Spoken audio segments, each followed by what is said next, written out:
Mesdames et messieurs, bonsoir. Ravi de vous retrouver lors de cette vidéo pour vous présenter un nouvel ouvrage intitulé La biochimie structurale de Dominique Duval des collections Biomed. Voilà l'ouvrage Biochimie structurale, bien sûr, de Dominique Duval. C'est un ouvrage fort intéressant par son contenu des collections Biomed. Voilà. Cette collection est dirigée par le biologiste Claude-Louis Gallien. Donc la biochimie structurale. Voilà l'ouvrage de Dominique Duval. Le plan de l'ouvrage, le voilà. Donc l'eau et les éléments minéraux de la matière vivante, les glucides, les lipides, la biochimie des protéines, les enzymes, les acides nucléiques et les associations entre les espèces chimiques. L'introduction ici de l'ouvrage.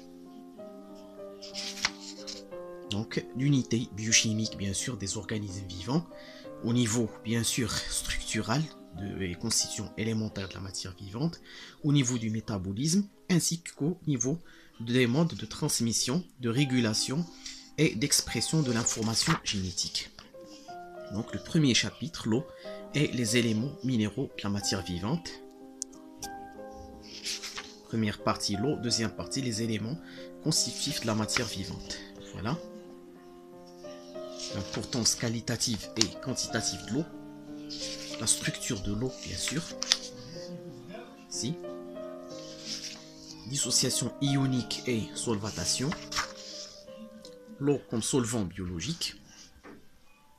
L'eau milieu, donc thermiquement tamponné. Ici, la deuxième partie, les éléments constitutifs de la matière vivante, donc l'analyse élémentaire, les macro et les micro et les oligo-éléments, signification des éléments et leur rôle physiologique, voilà, rôle des cations, des anions, carbone, hydrogène, oxygène, azote, et l'interlude, ainsi que les exercices, deux exercices d'application. Le chapitre 2, donc les glucides. Voilà, donc définition, propriétés chimiques des os, stéréochimie des os, structure cyclique des os. Saccharides, les polysaccharides comme polymères de réserve et comme polymères de soutien. Il faut signaler donc que dans l'interlude, donc le parallélisme existant entre donc, un squelette constitué de l'association des atomes de carbone dans le monde organique, ainsi qu'un squelette constitué des atomes de silicium, bien sûr, dans le monde inorganique. Voilà donc les os, la définition, propriétés chimiques, solubilité, propriétés des groupements carbonyles, des groupements alcool, les réactions colorées caractéristiques des os, la stéréochimie, bien sûr, l'isomérie optique, la structure cyclique des ponts oxydiques, la formule cyclique, les formules de Haworth. Voilà. Les oligosaccharides, bien sûr. Et enfin, les polysaccharides. L'amidon, donc, la cellulose, le glycogène, la chitine, la chondroïtine sulfate, donc l'acide hyaluronique, donc il est abondant dans le tissu conjonctif des vertébrés. La chitine constitue le squelette, bien sûr, des crustacés et des arthropodes en général, ainsi que les insectes, les arachnides et ainsi de suite. Deux exercices d'application. Le chapitre 3, donc les lipides. Les lipides simples, les acides gras, les glycérides, les stérides, les sérides et les étolides. Les lipides complexes, les glycolipides, les phospholipides et les molécules polyliposolubles comme les stéroïdes, les caroténoïdes et les prostaglandines. Voilà la classification. Les lipides simples, les acides gras, le glycérol, le stérol, et ainsi de suite. Les glycérides, ici, donc saponification, l'oxydation, l'indice d'iode, les stérides, les sérides et les étolides, ainsi que les lipides complexes comme les glycolipides, les phospholipides dérivés de l'acide phosphatidique comme l'inositol, les phospholipides dérivés de la sphingosine, les molécules liposolubles, les stéroïdes, les caroténoïdes bien sûr, la bêta-carotène, le rétinol, le cholestérol, les prostaglandines comme des hormones et des médiateurs chimiques locaux, les lipides bien sûr et les membranes. Voilà. Petite bicouche. Donc en plus de 3 exercices. La biochimie des protéines, donc les acides aminés, propriétés physico-chimiques des acides aminés, classification, structure primaire des protéines, détermination de la composition en acides aminés, la structure secondaire des protéines, géométrie de la liaison peptidique, exemple de structure secondaire, structure tertiaire des protéines, étude d'un exemple comme la ribonucléase, la nature des interactions stabilisant des structures tertiaires des protéines et la structure quaternaire. Ici les acides aminés, donc les caractères infotères, l'activité optique, les propriétés chimiques du groupement carboxyle de la fonction amine, classification des acides aminés, donc hydrophobes, hydrophiles ionisables, hydrophiles polaires non ionisables, les acides aminés aromatiques, ici la liaison peptidique,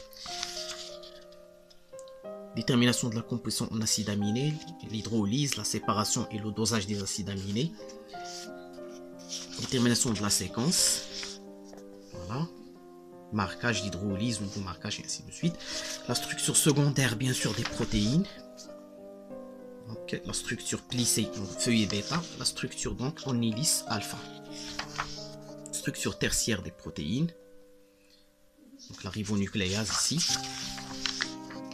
les interactions donc avec le solvant, les interactions entre les acides aminés, donc qui stabilisent bien sûr la structure tertiaire des protéines, comme les interactions électrostatiques, les ponts bisulfures entre les cystéines, les interactions de Van der Waals, les liaisons hydrogènes, les interactions des répulsions et de l'empêchement stérique, bien sûr, entre certaines chaînes, bien sûr, latérales volumineuses, soit par la présence d'un noyau aromatique, comme le cas de la tyrosine et du tryptophane, soit par donc la présence d'un groupement méthyle qui donc interdit certaines positions de la chaîne dans l'espace. Aussi, donc la structure donc tertiaire peut être bien sûr interrompue par la présence d'un acide aminé tel que la protéine dont le squelette est tel que la proline plutôt dont le squelette est rigide, ce qui introduit bien sûr un élément de raideur. Ici donc la structure quaternaire des protéines. Voilà la formule de Lem, donc 4 groupements pyrrolique, donc c'est un noyau tétrapyrrolique complexé avec du fer. Donc c'est le site actif ou bien le groupement prosthétique de l'hémoglobine. Voilà les exercices d'application, donc 3 exercices d'application.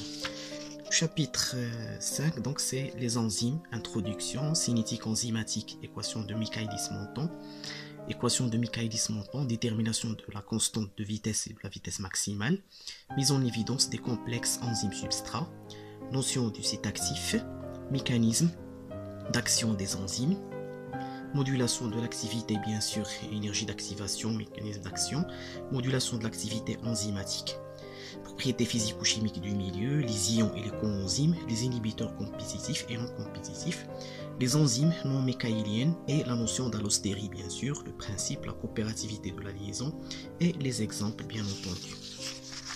Voilà donc l'introduction. La cinétique enzymatique, donc l'équation fondamentale de Michaelis-Menten. Voilà l'équation de Michaelis-Menten. La détermination donc graphique de la constante de vitesse ainsi que la vitesse maximale. Mise en évidence des complexes enzymes substrats, bien sûr par la microscopie électronique, par la stabilité thermique, la solubilité, les spectres d'absorption et ainsi de suite. Ici la notion du site actif et le mécanisme d'action des enzymes, mécanisme d'action et énergie d'activation, modulation de l'activité enzymatique bien sûr, en fonction des propriétés physico-chimiques du milieu, le pH, la température, la force ionique, les solvants, ainsi que la configuration des protéines, les coenzymes, donc le rôle de certains cations métalliques, calcium, le magnésium, le zinc, le cuivre, le manganèse, le molybdène, le cobalt et ainsi de suite. Aussi, donc, certains cations de métaux lourds peuvent donc bloquer les enzymes comme le mercure, le plomb et l'arsenic, donc qui se fixent donc au niveau des cystéines, empêchant donc la formation des ponts disulfures. Ici donc les coenzymes, la NAD, la nicotinamide adénine dinucléotide, la FAD, la flavine adénine dinucléotide, le coenzyme A, l'adénosine triphosphate. Ici l'inhibiteur compétitif et non compétitif, les inhibiteurs irréversibles et les inhibiteurs bien sûr réversibles. Voilà. Donc, par exemple, l'acide malonique est un inhibiteur de la succinate déshydrogénase. Par exemple, les sulfamides, donc, ce sont des inhibiteurs d'enzymes. Donc, ils bloquent la croissance de certaines bactéries, comme l'acide para-amino-benzoïque. Ici, l'inhibition non compétitive, voilà, et les enzymes, bien sûr, non michaéliennes, et la notion d'allostérie, introduite par Monod, Jacob, Wieman, Kochland et Changeux. Ici, le principe, donc, la forme T et la forme R, la forme contrainte et la forme relâchée, bien sûr, des structures tertiaires et quaternaires. Ici, les effecteurs allostériques, voilà. Voilà les formes de structure, la forme T et la forme R. Les exercices d'application, bien entendu. Donc il y en a presque 18 exercices. Ici, le chapitre 6, les acides nucléiques. Mise en évidence du rôle génétique des acides nucléiques, l'ADN, structure primaire, secondaire, structure d'ordre supérieur, l'ARN, structure primaire, structure secondaire des différentes classes d'ARN. Voilà donc la mise en évidence du rôle génétique des acides nucléiques, l'expérience de Griffith du principe transformant ainsi que les expériences de Avery, MacLeod, McCarthy qui ont donc identifié ce principe transformant à l'ADN. L'ADN ici, la structure primaire, les bases azotées, la thymine, la cytosine, l'adenine et la guanine, la nucléoside plus l'acide phosphorique ici pour donner un nucléotide, voilà. Structure secondaire de l'ADN, c'est la célèbre égalité de Chargaff qui a conduit à l'ADN bicaténaire. Ici donc, la paire adénine-thymine avec 2 liaisons hydrogène et la paire guanine-cytosine avec 3 liaisons, notamment d'hydrogène. C'est apparemment par les liaisons hydrogène qui explique bien sûr l'équimolarité observée au niveau de l'ADN. Un certain nombre de propriétés physico-chimiques de l'ADN cellulaire indiquent que cette macromolécule n'est pas sous la forme d'une fibre unique complètement étendue. La première des choses, sous forme native, l'ADN présente une densité et une viscosité très élevées, ne correspondant pas aux propriétés théoriques d'une fibre unique. À pH physiologique, les fonctions amines des bases azotées sont masquées, c'est-à-dire ne sont pas accessibles aux réactifs chimiques et ne le deviennent qu'à un pH inférieur à 5 ou un pH inférieur à 11.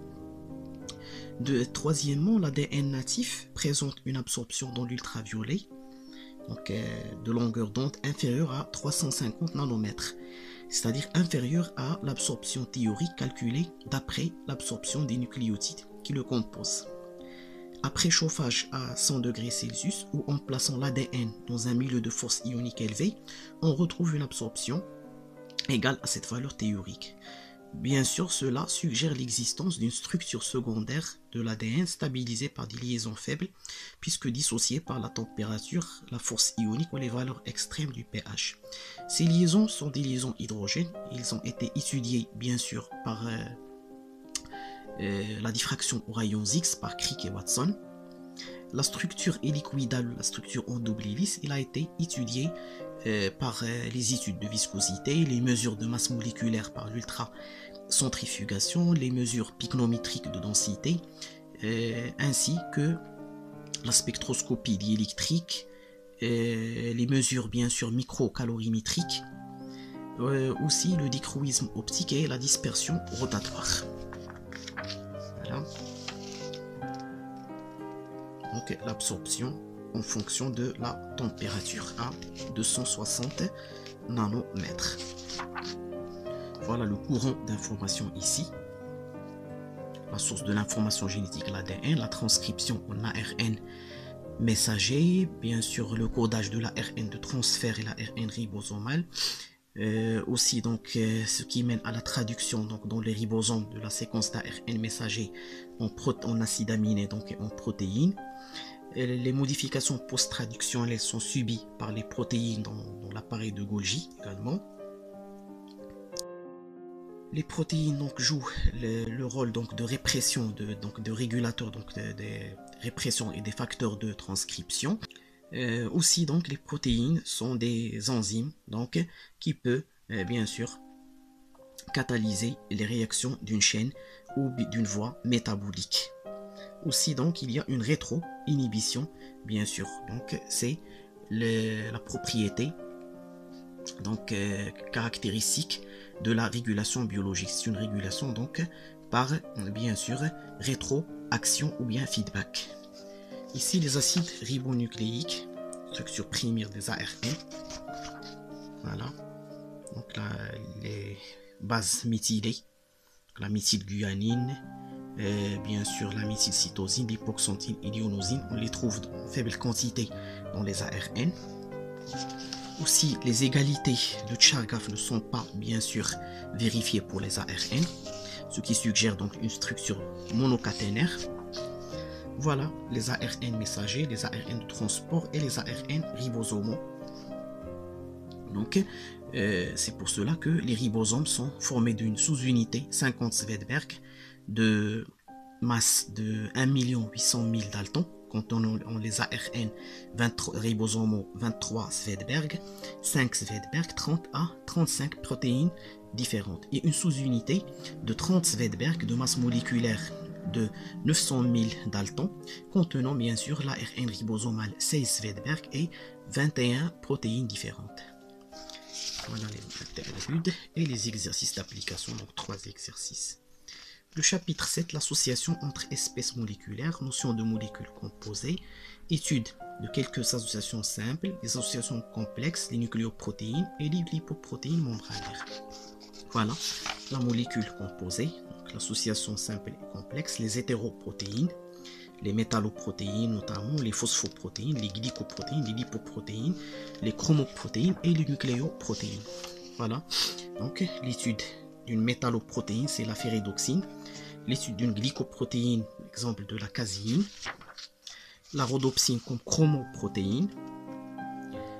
Les associations bien sûr, l'hémoglobine OC et le phytochrome et les cytochromes sont des chromoprotéines. Les associations complexes, donc les nucléoprotéines et les protéines histones. Les protéines non histones, l'organisation de la chromatine ici, et les lipoprotéines membranaires. Ici le modèle de la mosaïque fluide de Singer et Nicholson. Voilà donc la fin de cet ouvrage.